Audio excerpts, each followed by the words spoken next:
যার যার সামর্থ্য নিয়ে এগিয়ে এসছে। অনেকেই ছুটে গেছে বন্যার্তদের সহযোগিতা করার জন্য। এনজিওরা বিভিন্ন জায়গা থেকে ছুটে গেছে তাদের সহায়তা নিয়ে। তাদের কাজে অনুপ্রাণিত হয়ে আমি এনজিও নেতাদের সঙ্গে বৈঠক করেছি কিভাবে সরকার তাদের কাজের সঙ্গে সরকারের উদ্যোগকে সমন্বিত করতে পারে, সেটার কাঠামো তৈরি করে দেওয়ার জন্য। বন্যা এখন চলে গেছে, কিন্তু পুনর্বাসনের কঠিন কাজ আমাদের সামনে রয়ে গেছে। সকলের সহযোগিতায় আমরা পুনর্বাসনের কাজটি সফলভাবে সমাধান করতে চাই। আইন শৃঙ্খলা পরিস্থিতির উন্নতির জন্য আমরা দিনরাত পরিশ্রম করে যাচ্ছি।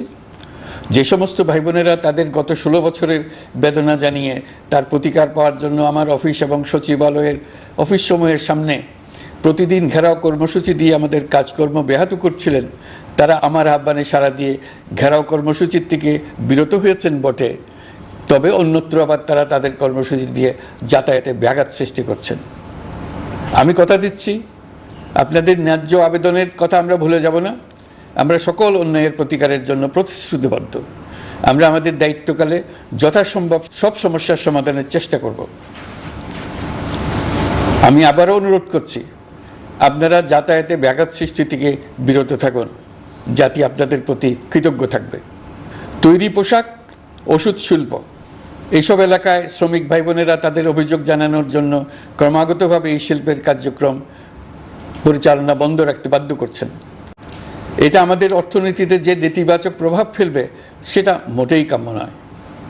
এমনিতেই ছাত্র শ্রমিক জনতার বিপ্লবের পর যে অর্থনীতি আমরা পেয়েছি সেটা নিয়ম নীতিবিহীন দ্রুত ক্ষীয়মান একটা অর্থনীতি।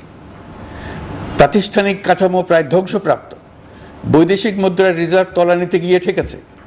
আমরা এই অর্থনীতিতে প্রাণ সঞ্চারের চেষ্টা করছি, আমাদের উদ্যোগে সাড়াও পাচ্ছি। ঠিক এই সময়ে আমাদের শিল্প কারখানাগুলো বন্ধ হয়ে যাক, অকার্যকর হয়ে যাক, এটা আমাদের অর্থনীতিতে বিরাট আঘাত পড়বে। সেটা কিছুতেই আমাদের কাম্য হতে পারে না।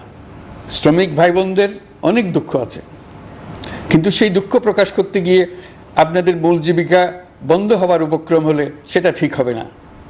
দেশের অর্থনীতি ধ্বংসপ্রাপ্ত হলে সেটা ঠিক হবে না। শ্রমিক মালিক উভয়ের পক্ষে আলোচনা করে এইসব সমস্যার সমাধান আমরা অবশ্যই বের করব। আপনারা কারখানা খোলা রাখুন, অর্থনীতির চাকা সচল রাখুন, দেশের অর্থনীতিকে সোজা হয়ে দাঁড়াতে দিন। আমরা আপনাদের সমস্যার স্থায়ী সমাধান বের করার জন্য সর্বশক্তি প্রয়োগ করব। মালিক পক্ষের কাছে আমাদের আবেদন, আপনারা শ্রমিকদের সঙ্গে বোঝাপড়া করুন, কারখানা সচল রাখুন, অর্থনীতির দুর্বল স্বাস্থ্যকে সবল করে তুলুন।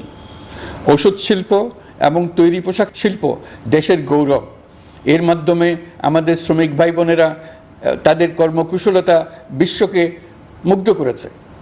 এর সাফল্য এখন থমকে আছে। আমরা এই দুই শিল্পকে তাদের সম্ভাব্য শীর্ষে নিয়ে যেতে চাই। দুর্বল করার তো প্রশ্নই ওঠে না। এই দুই শিল্পের কোথায় কোথায় বাধা আছে, সমস্যা আছে, সেগুলো চিহ্নিত করে তাকে বাধামুক্ত করতে চাই। আমরা বিদেশি ক্রেতাদের একত্রিত করে তাদের সহযোগিতা চাইব, যেন বাংলাদেশের এই শিল্প দুটি বিশ্বের অন্যান্য দেশের চাইতে বেশি আস্থাযোগ্য হয়ে গড়ে উঠতে পারে। সব কিছুই সম্ভব যদি আমরা শ্রমিক মালিক সম্পর্কটা একটা নির্ভরযোগ্য, আনন্দদায়ক করে গড়ে তুলতে পারি। আমাদের সরকারের প্রথম মাস কাটল, দ্বিতীয় মাস থেকে আমরা নতুন বাংলাদেশ গড়ার ভিত্তি হিসেবে নতুন শ্রমিক মালিক সম্পর্কের সূচনা করতে চাই। এটা দেশের সবার কাম্য। দেশের নতুন প্রজন্ম নির্ভয়ে যেন তাদের ভবিষ্যৎ নিয়ে এগিয়ে যেতে পারে, আমরা সেই লক্ষ্যে কাজ করছি। আমাদের দায়িত্ব অনেক। ন্যায়ভিত্তিক একটা সমাজ গড়ে তোলার জন্য একসাথে অনেকগুলো কাজ আমাদের হাত দিতে হবে।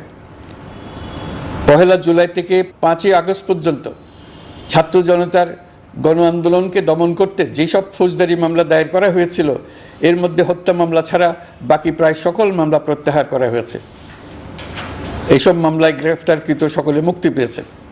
দায়িত্ব গ্রহণের শুরুতেই অন্তর্বর্তীকালীন সরকার বিচার বিভাগের বড় সংস্কারের কাজে হাত দিয়েছে। যোগ্যতম ব্যক্তিকে প্রধান বিচারপতি নিয়োগ দেওয়াতে মানুষের মনে নতুন আশার সঞ্চার হয়েছে। আপিল